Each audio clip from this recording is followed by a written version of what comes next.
Pay attention to this woman walking out of the building as she starts her shift. She has less than 20 minutes left to live.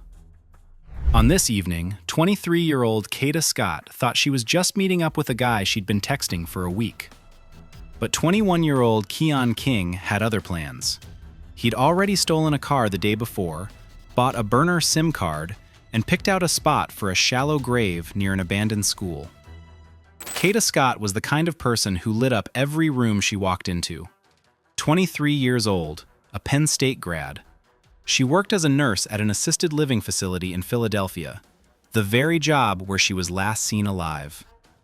Her coworkers all described her the exact same way: patient, kind, ambitious. But these weren't just nice words. That was exactly who Kata was in every single moment of her life. They said Kata would always stay after her shift to read books to patients who couldn't sleep. Not because she had to, not because she got paid for it, but simply because it hurt her to see them lonely. She would bring old novels from home, those worn-out books she read as a kid, sit by a patient's bedside, open a page, and read aloud in her soft voice until they closed their eyes and drifted off peacefully. Sometimes it took 5 minutes, sometimes an hour. Kata never looked at the clock. To her, this wasn't just a job, it was a calling. Recently, Kata had started chasing a lifelong dream: pageants. She was just starting that journey. She had so much ahead of her. 2 weeks after that night, on October 4th, she was supposed to walk the stage at her first major competition. She'd already bought the dress. She rehearsed her speech in front of the mirror every night. She told her friends how nervous she was, how she dreamed of this moment since she was a little girl. Her friends said that when Kata talked about her dreams, her eyes literally glowed. She was one of those people who made the world brighter just by being in it. Family was everything to her. Her father, Kevin, would later tell reporters, "She's my oldest daughter. I love her. These last few days have been a nightmare.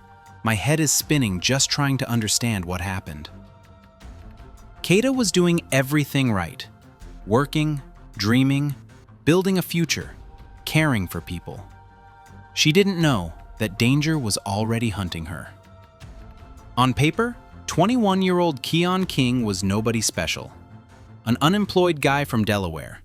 No major criminal record, or so it seemed to anyone who didn't dig deeper. Just an average young man you might pass on the street without a second glance. But beneath the surface lurked a serial predator. Just 9 months before Kata's death, King stood before a judge. The charge? Kidnapping and attempted strangulation of another woman. Here is what he did, and you need to know the details to understand just how badly the system failed Kata Scott. November 2024, deep into the night. He broke into the home of a woman he had likely been stalking for a while. He tried to strangle her with his bare hands, leaving bruises in the shape of his fingers on her neck. He was arrested in December. The DA requested bail be set at $1 million, standard procedure for a dangerous criminal accused of attempted murder. The judge set it at $200,000. King posted $20,000, just 10%, and walked free less than 24 hours after his arrest. Let that sink in. A man who strangled a woman in her own home paid $20,000 and was back on the streets. But that's not all. January 13th, 2025, just after midnight, he goes back to that same woman's house, this time with a gun. The Ring doorbell camera recorded everything. King tries to kick in the door. He's kicking it, yanking the handle. It doesn't give. The door is too strong. He leaves. But it's not over. 3:30 p.m. that same day, he comes back.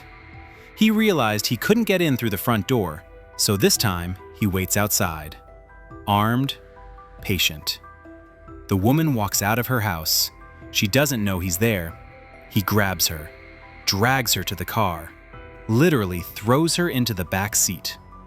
And in the back seat of that same car sits his 2-year-old daughter, a child witnessing a kidnapping. He gets behind the wheel, looks back. he sees a neighbor watching the whole thing, and he says, "If you call the cops, I'll come back and kill you." Then he drives off. There was video evidence from the doorbell camera. There were witness statements. There were medical reports of the victim's injuries. They had everything for a conviction. The case was ironclad. The case went to a hearing. The victim didn't show up to court. Terrified, exhausted, fearing for her life, and with good reason. King had already proven he was willing to come back with a gun. The case was dismissed. The prosecutor shrugged. The judge signed the papers. King walked out of the courthouse, a free man. Keon King was back on the streets of Philadelphia, free, dangerous, ready to hunt again. And nobody stopped him. Months before he met Kata, someone filmed him on TikTok. The video went viral only after the murder, when people started realizing who this man really was. He was peeping into a stranger's windows, stalking, studying, standing in the dark, looking inside a house where there were children. The woman screamed at him, "Get away! I'm calling the cops!" He didn't leave. He just stood there and stared, like a predator waiting for the moment to strike. No emotion, no fear, just cold calculation. This wasn't an impulse. This was a hunt. Methodical, cold-blooded. And Kata Scott became his next victim. While Kata was working shifts, prepping for her pageant and making plans for the future, Keon King was methodically preparing for murder. October 3rd, 2025, morning. King steals a black Hyundai Accent on Sprague Street in Philadelphia. The car would be listed as stolen for less than a day. That's all he needed. October 3rd, afternoon.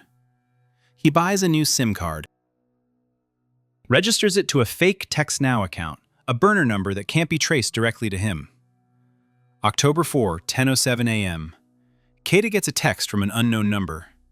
"This is my new number." "Who is this?" she asks. "It's Kel," he replies.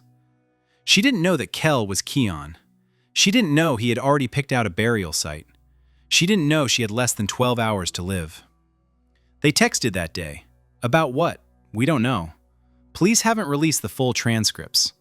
But one message changed everything. October 4, 10:07 p.m. Kata sends Keon a message. "Kidnap me again." He replies, "Better be up to." Investigators analyze these two words over and over. Was it a joke? Gen Z slang for pick me up from work, save me from boredom? Or was it a reference to something that had happened before, some incident between them that no one knew about? The police never found the answer. But one thing is certain. Kata didn't know who she was joking with. She didn't know the man on the other end of the phone had already forcibly dragged women into cars twice before. To her, it was a figure of speech. To him, it was a plan. October 4, 10 p.m. Kata arrives at the assisted living facility. She starts her night shift. While Kata was putting on her scrubs and getting ready for a long night, at that exact same time, Keon was sitting in the parking lot in a stolen car, lights off, watching the building entrance. 10:09 p.m. Kata's phone blows up. 12 calls in 3 minutes, all from Keon's number. While Kata was trying to work, annoyed and declining the calls, Keon was sitting in the dark, waiting, calculating. 10:12 p.m. A coworker hears Kata yelling into the phone, "I can't believe you're calling me over this shit!" She heads to the exit, pushes the door open, walks out into the parking lot. Around 10:12 p.m., the camera captures her final seconds. Look at the frame closely. Kata walks across the lot. Her right hand moves to her back pocket, where her phone is.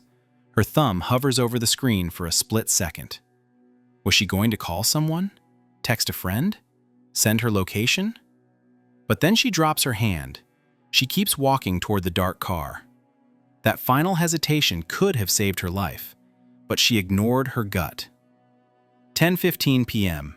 Kata gets into the black Hyundai Accent. Her phone goes dead forever. 10:27 p.m.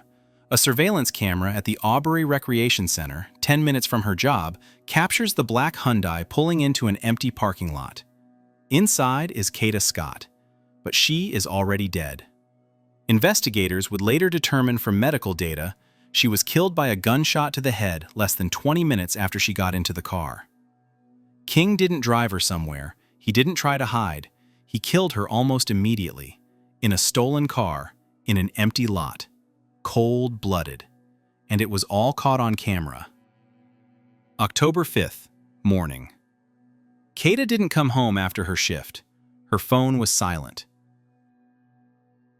Her car was still in the parking lot at work, untouched, locked, looking like she was about to come back and drive it home. The family starts calling. First friends, then coworkers, then hospitals. Nobody knows anything. Nobody has seen her. By the afternoon, the family files a missing persons report. But where is Kata? Investigators immediately start checking her phone records, last calls, last texts, and one name keeps popping up. Kel, the same number that called her 12 times in the final minutes before she vanished. Police confirm, Kel is Keon King. Surveillance footage from her job shows it. Kata walked out of the building at 10:12 p.m., walked toward a dark car. She was never seen on camera again. October 5th, 11:39 p.m. Exactly 24 hours after she disappeared, a surveillance camera at the Aubrey Recreation Center records footage that makes your blood run cold. Two cars pull up to the abandoned Ada Lewis Middle School. A black Hyundai Accent, the exact car Kata walked toward. A gold Toyota Camry, registered to Keon King. 3 people get out of the cars. 2 men, 1 woman. Their faces are visible on camera. They walk to the trunk of the Hyundai. 11:47 p.m. They open the trunk. They pull out a heavy object. Police would later describe it in official documents as consistent with a human body. 2 of them carry it toward the tree line behind the school. One walks ahead using a phone as a flashlight. The third follows behind. The camera loses them in the darkness of the trees. 3 hours of silence. 2:48 a.m. All 3 return from the woods, hands empty, clothes dirty. They get into the cars. They drive off in different directions. Kata Scott lies in a shallow grave just 200 feet from the surveillance camera. But here is what makes the story especially tragic, what turns it from a simple murder case into a symbol of systemic failure. Kata could have been saved. This didn't have to happen. Just 9 months before her death, Keon King stood trial, accused of kidnapping and strangling another woman, broke into her house, tried to choke her out, came back with a gun, dragged her into a car in front of her 2-year-old. There was ring camera video, clear as day. There were witnesses who saw it all. There were medical reports with photos of the injuries on the victim's neck. They had everything. The Philadelphia DA's office requested $1 million bail, standard practice for violent crimes involving firearms. The judge at the preliminary hearing set it at $200,000. Why? District Attorney Larry Krasner would later say, the judge likely believed this was sufficient to hold King in custody. It didn't, holding him. King posted $20,000, just 10% of the bond, and walked free less than a day after his arrest. Think about that. A man who strangled a woman in her home, returned with a gun, kidnapped her in front of a child, paid $20,000, and was back on the street. The case went to a hearing. Once. Twice. The victim didn't show up both times. Terrified, exhausted, scared for her life, and rightfully so. King had already proven he would come back. The witness, the neighbor who saw the kidnapping, didn't show up either. Maybe they were afraid of King's threats. The prosecutor shrugged. Can't win without witnesses. That's what he decided. Case dismissed. King walked onto the streets of Philly. Free. Dangerous. DA Larry Krasner would later say at a press conference, "We acknowledge that some things could have been done better. There is a list of people in our office and outside of it who made many right decisions, and a couple of decisions that could have been made better." Better? Kata Scott is dead because the system didn't do its job. Because one judge decided $200,000 was enough bail for a strangler who comes back with a gun. Because a prosecutor closed the case instead of using the video evidence to push for a conviction without the victim's testimony. Something that happens in murder trials every single day. Because police saw King in the courthouse twice, he showed up for hearings on the first strangulation case while he was wanted for the second kidnapping case, and nobody arrested him. If King had remained in custody, Kata would be alive. She would be prepping for her pageant, rehearsing her speech, reading books to patients after her shift, calling her dad every night. Instead, her family spent 2 weeks searching for her, clinging to a hope that grew weaker with every passing day. While Kata's family was organizing search parties, handing out flyers with her face all over Philadelphia, begging the public for any information, police were piecing the evidence together. Every call, every text, every second of video. October 7th, a raid on a house on Belmar Terrace in southwest Philly. The connection of the address to Keon isn't made public, but investigators seize critical evidence. The inventory reads like a serial killer's starter pack. Multiple phones, a tablet, contractor bags, those thick, heavy-duty black bags used for construction debris, latex gloves, a hammer, 9mm ammunition. Every item bagged and tagged. Every item telling a part of the story. October 10th. Police scour the Auberry Arboretum, over 50 acres of land, but find nothing. Later, they return and expand the search toward the abandoned Ada Lewis Middle School. They use drones with thermal imaging, canine units with dogs trained to sniff out human remains, forensics teams with metal detectors. They search from dawn till dusk. Nothing. It was as if Kata had just evaporated. October 14. Keon King surrenders to police voluntarily. This is the second time he's turned himself in. The first was for the kidnapping in January. It's like he's playing a game, controlling the narrative, showing that he decides when he gets arrested.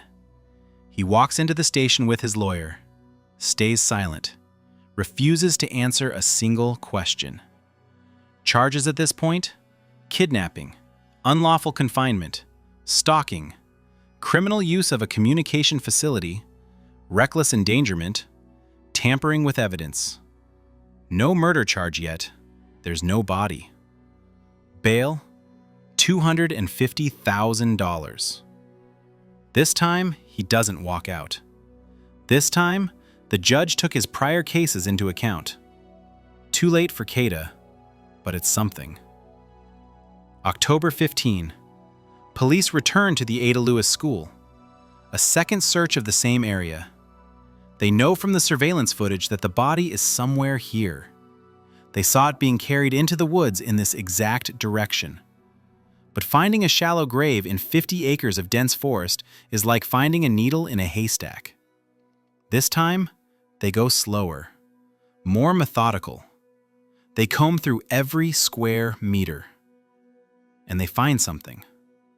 Not the body, but Kata's belongings.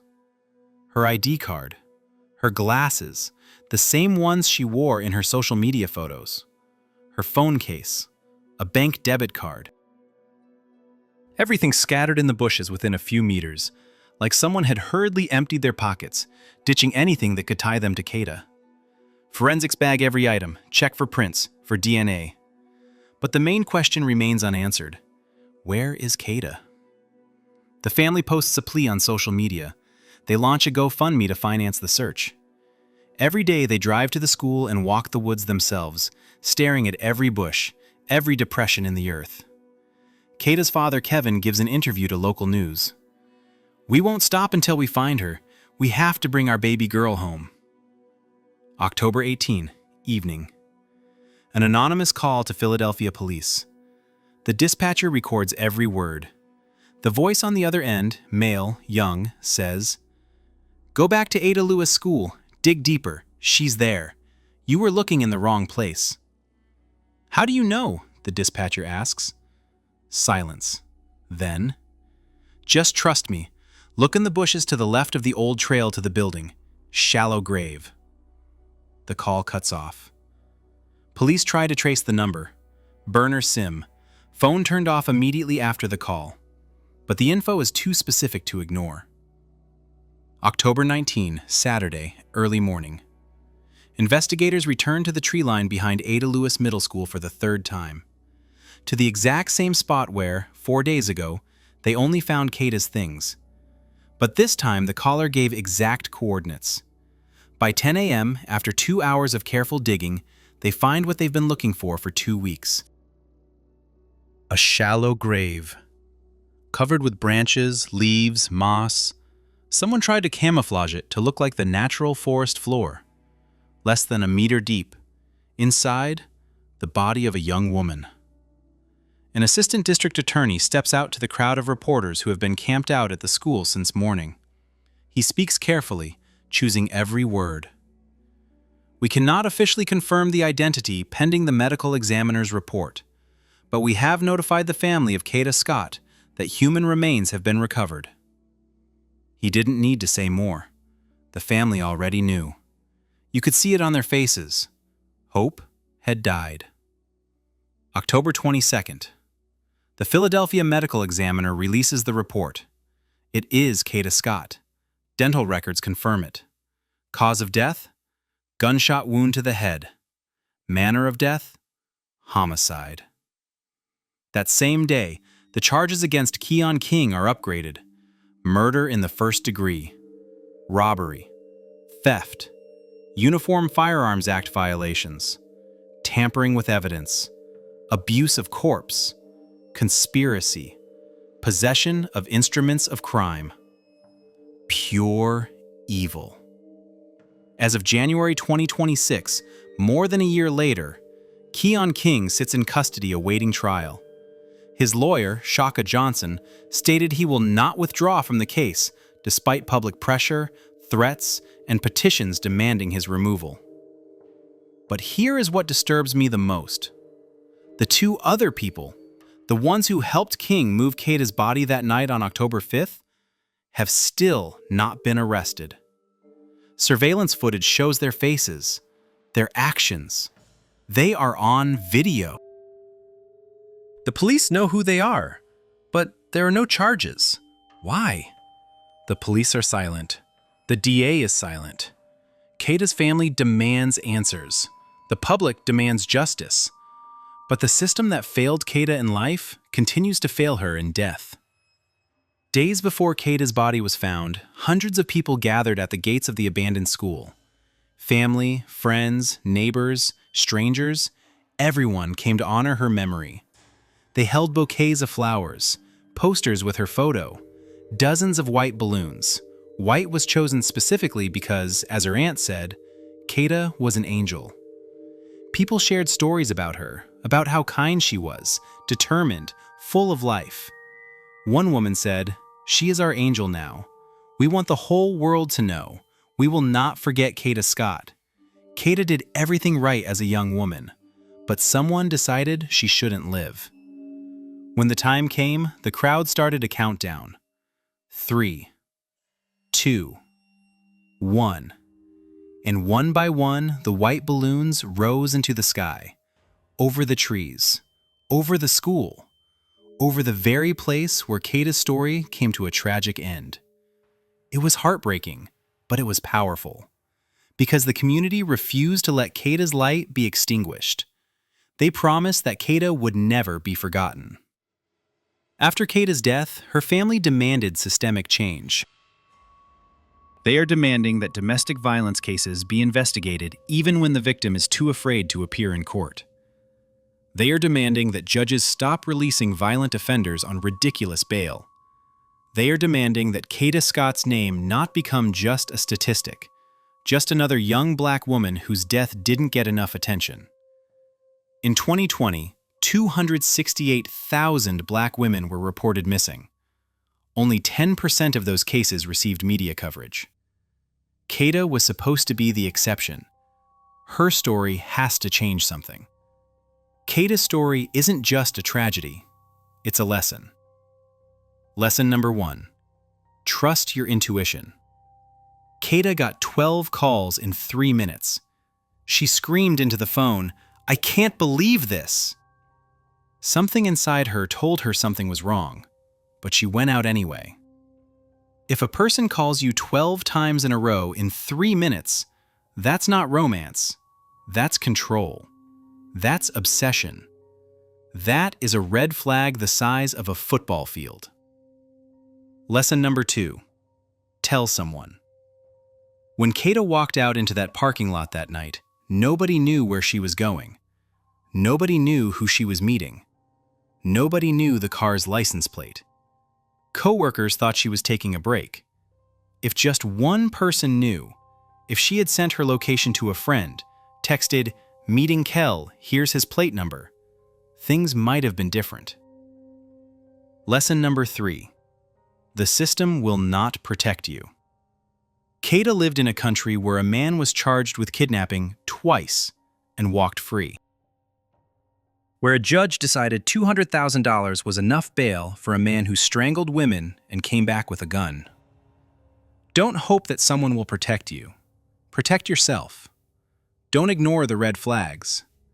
Don't be polite to a person who makes you feel fear or discomfort.